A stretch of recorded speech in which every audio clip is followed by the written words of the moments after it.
দুই সন্তানের মা হয়েছি বলে কি কোথাও যাওয়ার অনুমতি নেই? বাইরে যাওয়া কি আমার জন্য বারণ? আচ্ছা, মায়েদের কি সকাল রাত থাকতে পারে না? মায়েদের কি ঘুরতে যেতে ইচ্ছা করে না? নাকি মায়েদের দাওয়াত খেতে যেতে ইচ্ছা করে না? শুধু বাড়ির অন্যরা দাওয়াত খেতে যাবে আর মায়েরা বসে ঘরে বসে বসে দেখবে। আচ্ছা, মা যে ঘরে বসে থাকে দুই বাচ্চাকে নিয়ে, সে কি রেস্টে থাকে? বিশ্বাস করবেন না, প্রত্যেকটা সপ্তাহে শুক্রবার থেকে আমার দিন গোনা শুরু হয় যে আগামীকাল শনিবার, আবার এক সপ্তাহ পর বা 7 দিন পর শুক্রবার আসবে।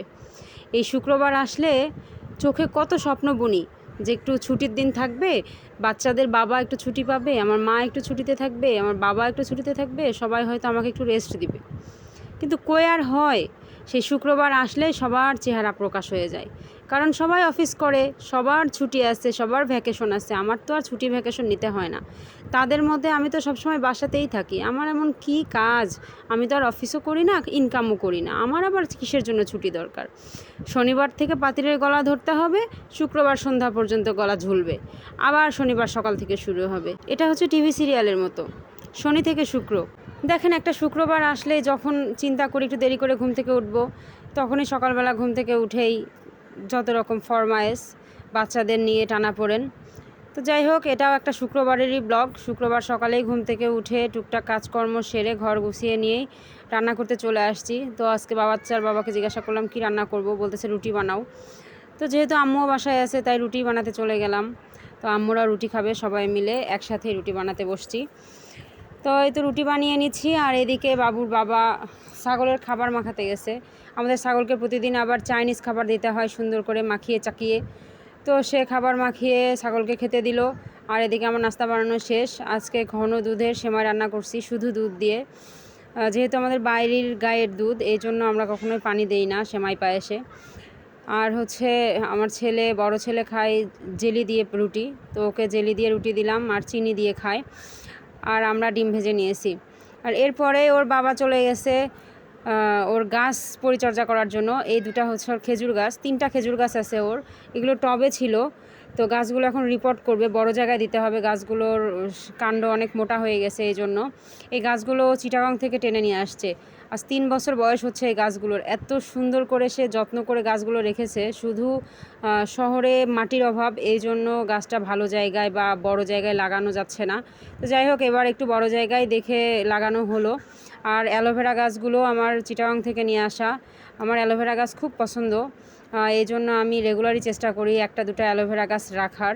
তবে বেশি রাখি না, বেশি হয়ে গেলে কাউকে দিয়ে দেই, কারণ আমার একার জন্য এত বেশি লাগে না। আর অ্যালোভেরার যে তিতাটা, এটা আমি চেটে পুটে খেতে মানে খুব পছন্দ করি। আমার হাতে যদি অ্যালোভেরা লাগে সেটা আমি শেষ অবধি চেটে খেতে চাই, এরকম একটা পছন্দ আমার। আর এই যে আরেকটা খেজুর গাছ দেখেন, খেজুর গাছগুলো মাশাল্লাহ অনেক সুন্দর হয়েছে। তো আজকে সকাল থেকেই বিট বালু আর হচ্ছে মাটি মিক্স করে গাছগুলো রিপোর্ট করলো। আর দুপুরে রান্নাবান্না করে নিলাম। আজকে অবশ্য সাফানের বাবা আমাকে অনেক সাহায্য করছে, কিন্তু অনেক লোকজন আছে আমাকে এত কথা শোনায়। সাফানের বাবা আমাকে একটু সাহায্য করে বলে অনেকেই অনেক কথা বলে, অনেকেই বউ পাগল বলে, আমাকে নাকি কোনো কাজ করতেই হয় না, সব নাকি সেই করে দেয়, এই ধরনের কথাবার্তা অনেকে বলে। কিন্তু না ভাই, এটাকে বলে ভালোবাসা, এটাকে বলে সম্মান, একজনের প্রতি আরেকজনের সম্মান। আর আমি 2টা বাচ্চার মা হয়েছি, তাই বলে কি আমার কোনো সকালে থাকতে পারে না, আমার একটু রেস্ট করতে ইচ্ছা করে না? আমারও তো শরীর খারাপ হয়, তাই না? এটা আমার হাজব্যান্ড বোঝে বলেই নাকি আমার হাজব্যান্ডের সমস্যা, আমার হাজব্যান্ডের নাকি মাথার সমস্যা, সে আমাকে ছেড়ে দিয়ে রাখে। তো যাই হোক, আমরা আজকে একটু ঘুরতে গিয়েছিলাম। দেখেন, আমার কাছে ঘোরাটা হচ্ছে নৈমিত্তিক ব্যাপার। আমি রেগুলারই একটু বাইরে যেতে পছন্দ করি। ঘুরতে যাওয়া মানে এই না যে কোনো পার্টি প্লেসে যেতে হবে বা কোনো রিসোর্টে যেতে হবে, এরকম না। আমার মন চাইলে আমি একটু বাইরে যাই, এটাই আমার ঘোরাফেরা। তো আজকে একটু নিয়ত করেই গিয়েছিলাম একটা গাছ কেনার জন্য। তো যে 2টা গাছ কিনলাম, একটা রঙ্গন ফুলের গাছ আর একটা কাঠগোলাপের গাছ। আর আমার বড় ছেলেকে একটু ফুল মার্কেটে নিয়ে যেয়ে বললাম, বাবা কি ফুল নিবা? তো সে রজনীগন্ধা স্টিক দেখিয়ে বলল এটা নিবে। সে যদিও চেনে না, কিন্তু সে নিতে চাইলো, তাই ওকে একটা ফুল নিয়ে দিলাম।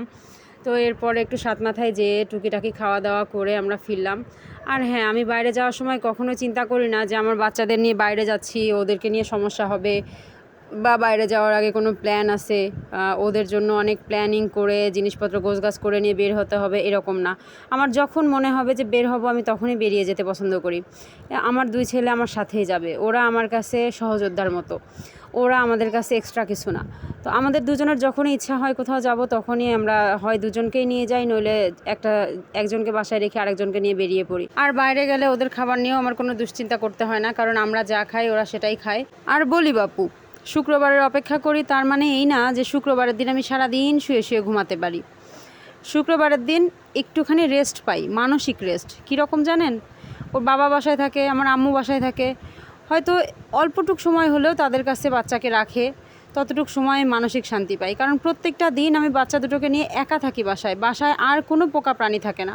আমি বাচ্চা দুটোকে রেখে যখন ওয়াশরুমে যাই, যাওয়া থেকে আসা পর্যন্ত পুরো সময় আমার বাচ্চা কান্না করতে থাকে। হয় দুইজনেই কান্না করে, কোনো দিন একজন কান্না করে। আবার তাদের ঘুমানোর সময় চিন্তা করি যে এই মুহূর্তে তারা ঘুমাবে আর এই মুহূর্তে আমি কী কী কাজ করব। মানে ওরা ঘুমানো মাত্রই আমি দিব দৌড়, হয় রান্নাঘর, নইলে কাপড় কাচা, নইলে গোসল, নইলে ঘরের কাজ, কিছু একটা আমাকে করতে হবে। চুপ করে থাকলে আমার সেই কাজ পড়ে থাকবে, আর বাচ্চা উঠে যাওয়া মানে আমার আর কোনো কাজই হবে না।